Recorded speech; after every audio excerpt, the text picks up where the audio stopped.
মানে যুবকের ভিতরে, যৌবনের ভিতরে আল্লাহ কি শক্তিটা রাখছে, অপরিসীম শক্তি, অপরিসীম শক্তি। কিন্তু এই এতটা মূল্যবান শক্তিটা, সময়টা সে নেশাগ্রস্তের মতো মোবাইলের উপরে ওয়াকফ করে দিচ্ছে। এখানে আমি এনে এখন আসতেছি, এন থেকে এনে বইয়ে বইয়ে ফলাফাই দেখি 4টা 5টা এমনি চোখ, মানে চোখ খোয়াই এলাইতে আছে। আহা, বলেন না, বলেন না বাপ, জীবন গড়বে যখন ভেঙে যাচ্ছে তখন, ক্যারিয়ার গড়বে উঠবে যখন এই সময়টাই নষ্ট হয়ে যাচ্ছে। এজন্য আজকে আমাদের এই ছেলেপেলেদেরকে এই আগ্রহটা, এই আন্তরিকতাটা বোঝানো দরকার। গাফেল ছেলে। গতকালকে আমি সিলেট ছিলাম, আমি ফজরের সময় আসছি, তো এক যুবক, সুন্দর চেহারা, সুঠাম স্বাস্থ্য, মাশাআল্লাহ, ওরে আমার খানা দানা খাওয়াইছে। তা আমি বললাম, ভাই আপনি কি করেন এখন? বিদেশের জন্য চেষ্টা করতেছি। আমি বললাম কতদিন হয়? প্রায় 1.5 বছর। প্রায় 1.5 বছর হয়ে গেছে বড়া বিদেশের লেগে চেষ্টা করতেছে। এইটাই ওনার বর্তমান পরিচয়, যে উনি বিদেশের লেগে চেষ্টা করতে আছে। আর বাকি চেষ্টা মানে কি, এখান থেকে লন্ডন যাওয়ার জন্য মাড়ি কাটতে আছে, সুরঙ্গ করতে আছে, যাতে চেষ্টা তো এইটাই, মানে এন থেকে মাড়ি কাটতে কাটতে কাটতে কাটতে যেদিন লন্ডন পর্যন্ত মাড়ি কাটা শেষ হইব, সেই দিন উনি লন্ডন যাইব। নাহলে এটা চেষ্টা মানে কি? এই কথার উপরে সে 1.5টা বছর তার ফ্যামিলির উপরে বোঝা হইয়া ভাত খাইতে আছে, ঘুম যাইতে আছে, মোবাইল টিপতে আছে। মানুষে জিঙ্গালে কইতে আছে বিদেশে লেগে কি করতেছে। এটা কথা হইল? আপনি বলেন না, এটা কি একটা পরিচয় হলো? একজন শক্ত সামর্থ্য তাগড়া ছেলে এটা কি কইল? আমি পরে অনেকক্ষণ বুঝাই বললাম, আরে বাপ কি কও তুমি, বিদেশ যাইবা যেদিন যাইবা ওই দিনে না। যদি তোমার শোনো যে সিলেট এয়ারপোর্ট থেকে সকালে 11টায় ফ্লাইট, আমার তো ইচ্ছা তুমি মুসলমান সকাল 9টা পর্যন্ত কাম করবা, এরপরে 11টার ফ্লাইট ধরবা। উচিত তো ছিল এটা না? তুমি 1.5 বছর কোনো পরিচয় নাই, এ কেমন জিন্দিগি? এরকম হাজার হাজার লাখ লাখ লক্ষ লক্ষ মুসলমান ছেলে পেলে জিন্দিগির কোনো লক্ষ্য উদ্দেশ্য জানে না। এই জন্য ভাই আমার অনুরোধ, যুব সমাজের উদ্যোগ, এই জন্য বললাম, এই উদ্যোগ মানে পরিবর্তনের উদ্যোগ।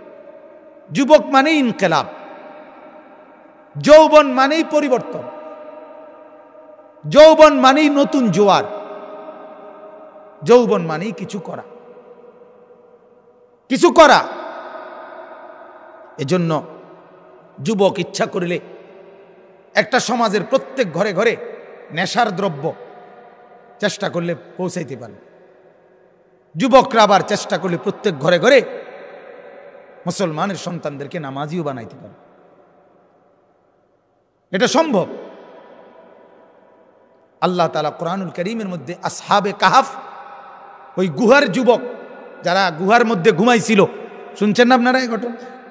309 বছর ঘুমাইছে। ওই যুবকদের ব্যাপারে আল্লাহ বলছে, ইন্নাহুম ফিতিয়াতুন আমানু বিরাব্বিহিম ওয়া জিদনাহুম হুদান। আল্লাহ বলেন তারা ছিল যুবক, তারা আমার উপরে ঈমান আনছে, আমি আল্লাহ তাদের ঈমান বাড়ায় দিছি। তারা আনছে যে দূর, আমি বাড়ায় দিছি তার চাইতে বহু গুণ। ফলে আল্লাহ তাআলা বলেন তাদেরকে ঘুম পাড়াইয়া তোরা ঘুমা, আমি এই জালেম বাদশাকে, তার মৃত্যু হবে, তারপরে আরেকজন আসবে, তারপরে আরেকজন আসবে, তিনজন বাদশারা রাজত্বকাল চলে গেছে। 4র্থ নাম্বার বাদশা যখন বাদশা হইছে, তখন এই যুবকরা ঘুম থেকে উঠছে।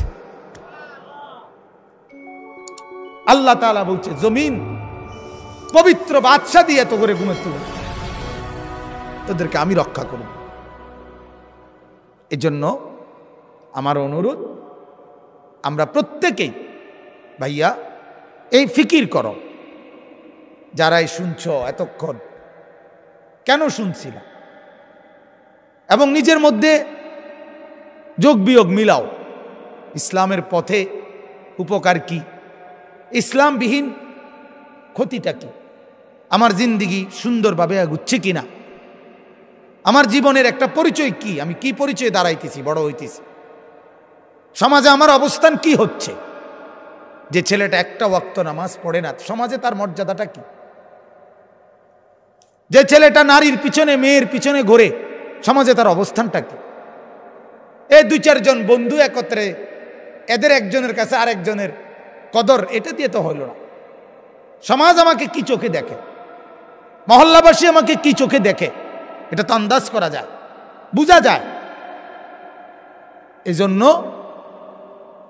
আমরা প্রত্যেকেই আখিরাতের পুঁজি, পরকালের পুঁজি, আখিরাতের কিছু সম্বল যোগানো, এটাই আমাদের মাহফিলগুলোর মাকসাদ। কোনো প্রদর্শনী, কোনো লৌকিকতা, কোনো হুঙ্কার, এটা মূল উদ্দেশ্য না।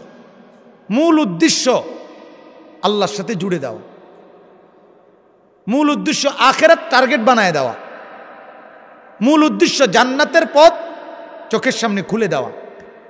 সাহাবায়ে কেরাম আল্লাহর নবীর সোহবতে এটা বুঝছেন, বুঝার পরে হালাত এমন হয়েছে যে ওনারা যেন চোখের সামনে জান্নাত জাহান্নাম দেখতে পাইতেন, নাকের মধ্যে ঘ্রাণ পাইতেন। হযরত আবু দুজানা, হাদিসে আছে উহুদের যুদ্ধের দিন হযরত আবু দুজানা নামে একজন সাহাবী, পুরা শরীরের মধ্যে প্রায় 82 থেকে 83টা বর্ষা বল্লমের আঘাত, ওনার শরীর ঝাঁঝরা করে ফেলছে। যখন উনি একেবারে রক্তাক্ত হয়ে পড়ে আছে, তখনও জান যায় নাই, রুহু যায় নাই। এই সময় একজন সাহাবী উনারে ডাক দিয়া বলতেছে, আবু দুজানা, তোমার খুব কষ্ট হইতেছে না ভাই? তখন উনি আওয়াজ করে বলছে, আল্লাহর কসম, ইন্নী আজিদু রাইহাতাল জান্নাহ মিন উহুদ। আল্লাহর কসম বন্ধু, আমি আমার নাকে উহুদ পাহাড় থেকে জান্নাতের ঘ্রাণ পাচ্ছি। তাইলে উনি এটাকে ওনার জন্য কোনো ক্ষতি মনে করছে না, বরং উনি সৌভাগ্য মনে করতেছে। সৌভাগ্য, সৌভাগ্য।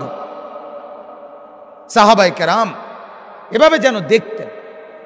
এই জন্য কলিজার মধ্যে যদি আখিরাতের প্রেরণা না আসে, লক্ষ মাহফিলও ফায়দা আসবে না, লক্ষ বয়ানেও নসিহতেও ফায়দা আসবে না। এই জন্য আমি অনুরোধ করছি, আমরা আখিরাতের ফিকির করি, পরকালের অনুভূতি জাগাই। আমি যে আয়াতখানা পড়ছি, এই আয়াতের মধ্যে আল্লাহ তাআলা বলেন, আমি শুধু তর্জমা বলেই শেষ করছি। আল্লাহ তাআলা বলতেছেন, তিলকা দারুল আখিরাতু নাজআলুহা লিল্লাযীনা লা ইউরিদুনা উলুওয়ান ফিল আরদি ওয়ালা ফাসাদা। আল্লাহ বলেন, দুইটা জিনিস যার মধ্যে থাকবে না, আমার জান্নাত আমি তাকে দেব।